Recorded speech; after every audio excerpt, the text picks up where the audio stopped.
چلی جائے گی؟ ہم نے کہا یہ بات طے ہے نا؟ کہ لگے ہاں. ہم نے کہا یہ بھی بات طے ہے کہ نبی فرما چکے علی تمہاری مثال کعبے جیسی ہے.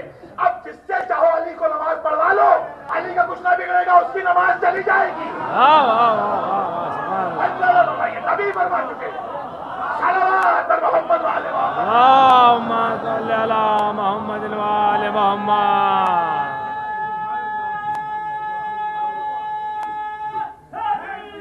یا علی. یہ تو بالکل طے ہے نا جناب، کوئی اختلاف کی بات نہیں ہے. جو آپ نے کہا وہ آپ ہی کہہ رہے ہیں، ہمارا کیا ہے اس میں؟ ہم تو اسے صرف نقل کر رہے ہیں. نبی نے فرمایا علی تمہاری مثال کعبے جیسی.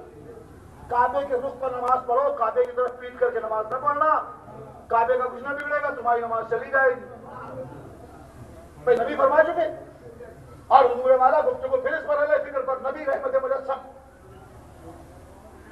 عصمت کبریٰ کی منزلوں پر فائز معصوم رسول اور رسول کی زوجہ ام المعصومین جناب خدیجہ سلام اللہ علیہا، ام المعصومین، ام الائمہ. میں ترجمہ اور تجزیہ سب کچھ کر چکا. ایک منظر دیکھ لیجیے. جناب خدیجہ نے نیک بہو کی طرح جناب ابو طالب کی بارگاہ میں ہاتھ جوڑے. یہ ہے کردار جو ہم مجلسوں میں تقسیم کرتے ہیں. آ کے لے تو جاؤ، یہ کھلے لفظوں میں بیان ہوتا ہے. یہاں بند کمروں میں گفتگو نہیں ہوتی، لاؤڈ اسپیکر پر اعلان ہوتا ہے. جس کا جی چاہے وہ حر مزاج ہو تو آ جائے، کوئی روک ٹوک کوئی پابندی نہیں. جناب خدیجہ نیک بہو کی طرح. ابھی تو ہمارے پاس مہلت ہے، وقت ہے، آ جاؤ. اگر حر مزاج ہو تو آنا پڑے گا. اگر ماں نے دعا دی ہوگی تو آنا ہوگا. اس لیے کہ مولا حسین نے فرمایا تھا. ابھی میں مسائل نہیں پڑھ رہا ہوں، جملہ سنیے. مولا حسین نے فرمایا سمجھ کے صلوات محمد وآل محمد. یا علی. مولا حسین کا جملہ یاد رکھیے گا. مولا نے فرمایا تھا حر تیری ماں تیرے ماتم میں بیٹھے. یہ حسین کی دوراندیش نگاہیں. حسین کا جملہ غور تو کیجیے. جو ماتمدار ہو وہ آزادار ہوتا ہے. بھائی مولا فرمایا مولا نے حر کو دعا دی ہے کہ تیری ماں آزادار ہے جو تیرے ماتم میں بیٹھے گی. یہ مولا حسین نے فرمایا تھا. جو آپ تاریخ میں سنتے چلے آئے، کبھی تجزیہ بھی کر لیجیے. ٹھنڈے دماغ سے سوچیے کسی وقت بستر پہ لیٹ کے کہ مولا نے کیا فرمایا تھا. آپ اس روح سے بھی تو غور کیجیے. اب جو حر مزاج، تبھی تو معصوم نے کہا جب تم اپنے دل میں ہماری محبت کی ٹھنڈک محسوس کرو تو ماؤں کو دعائیں دو. یہ ہے حر کی ماں کا کردار جسے مولا نے اس منزل کے اوپر پیش کیا. اب جو حر مزاج ہوگا اسے آنا ہی ہوگا اور اسے اپنی ماؤں کو دعائیں دینی ہی ہوں گی. اور میں اس مرحلے میں آپ کو لے آیا. ابھی تو آپ انصاف کیجیے. نبی کی وہ زوجہ جو مزاج شناس ہے. میں نے اس دن عرض کیا تھا کہ جن کو ناشتے میں کھجوریں میسر نہ آتی تھیں، خدیجہ کی خیرات نے وقت کا غنی بنا دیا. جن کے فاخرے ٹوٹتے تھے. ایک جملہ آج اور سن لیجیے، اسی سے مربوط کر رہا ہوں. اگر 1 لاکھ روپے کسی بزنس میں لگائے جائیں اور وہ دولت 5 برس میں 10 لاکھ کو پہنچ جائے تو کہنے والا کہے گا یہ سارا خراج اس 1 لاکھ کی دولت کو دیا جائے جو بنیاد پہ لگایا گیا. جملہ صاحبان قدر کے حوالے. اے دوستو، آج پورا عالم اسلام جس دولت پر عیش کر رہا ہے یہ خدیجہ بی بی کی دولت کا انٹرسٹ ہے. تم اسے مانو یا نہ مانو، صلوات پڑھیے محمد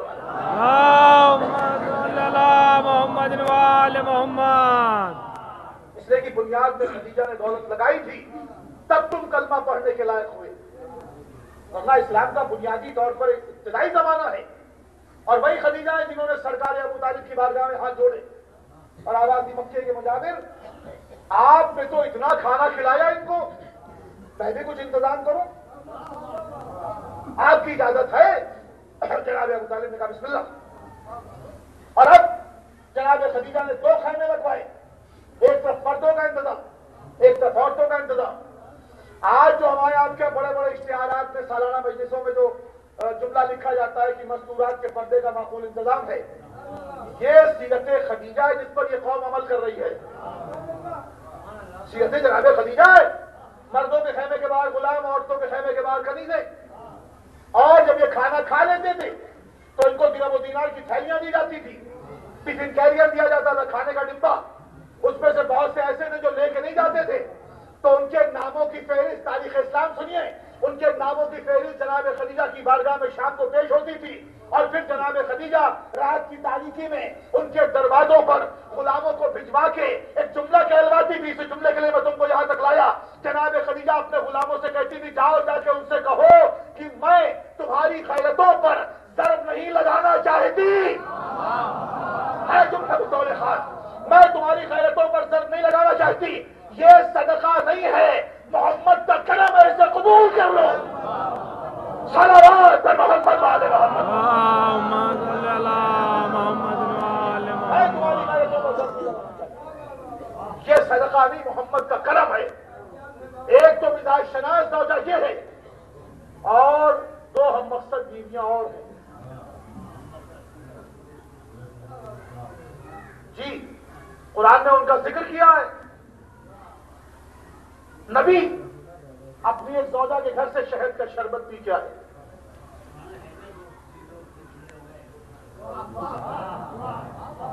یہ مجلسی شعور ہے، کہنے کی ضرورت نہیں، آپ پہلے وہاں پہنچے۔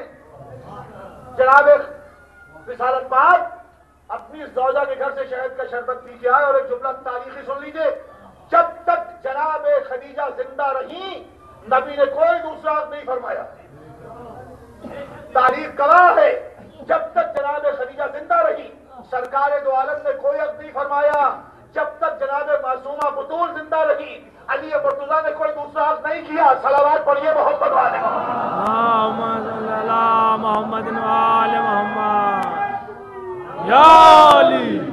دیکھیے پریزنٹیشن میرا حق ہے، واقعات آپ کے سنے پہ نتیجہ میں دوں گا۔ نبی گھر میں آئے، چلے گئے، سبحان اللہ، کتنا خوش رنگ، کتنا شیرینی، کتنا پر ذائقہ وہ شربت تھا جو ابھی ابھی ہم نے نوش جان کیا۔ ادھر شہد کا ذکر بڑھا، ادھر مزاج کی تلخی بڑھی۔ یہ بات بارگاہ حسن کے خلاف ہے کہ بارگاہ حسن میں کسی خیر کی تعریف ہو۔ جب پھر نبی دوسرے دن ویسے ہی آئے، چلے گئے، سبحان اللہ، کتنا پرذائقہ وہ شربت تھا جو ابھی ابھی ہم نے نوش جان کیا۔ تو یہ پلان تیار ہوا کہ روز اسی شہد کا ذکر کرتے ہیں، جب کل آ کے ایسا کہیں تو تم یہ کہنا ہو ہم یہ کہیں۔ پلان تیار ہوا، نبی حسب دستور مسکراتے ہوئے، خندہ پیشانی، لبوں پر تبسم، سرکار دو عالم، نورانی چہرہ، نور ظاہر ہے پورے وجود سے، نبی گھر میں داخل ہوئے۔ سبحان اللہ، کتنا خوش رنگ تھا وہ شربت، ابھی جملہ مکمل نہ ہوا، ایک کا رخ ادھر، ایک کا رخ ادھر۔ پھر کیا ہو گیا؟ آج کیا بات ہے؟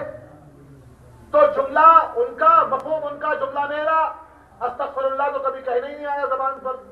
ہم کہتے ہیں خاکم بدان کبھی کہا ہی نہیں گیا، ہم نے کہا۔ انہوں نے کہا یا رسول اللہ گستاخی معاف ہو، یہ جملہ بھی ہمارا ہے، مفہوم ان کا ہے، یا رسول اللہ گستاخی معاف ہو، اگر کنیز کچھ کہے، کہیے کیا بات ہے؟ کہا ہمیں آپ کے دہن مبارک سے استغفر اللہ خاکم بدہن، مغافیر یہ ببول کی ایک گوند ہوتی تھی جو بہت بدبو کرتی تھی، جسے لوگ نشے کے طور پر استعمال کرتے تھے۔ نبی نے فرمایا ہم خلیص چیزوں کو استعمال نہیں کرتے۔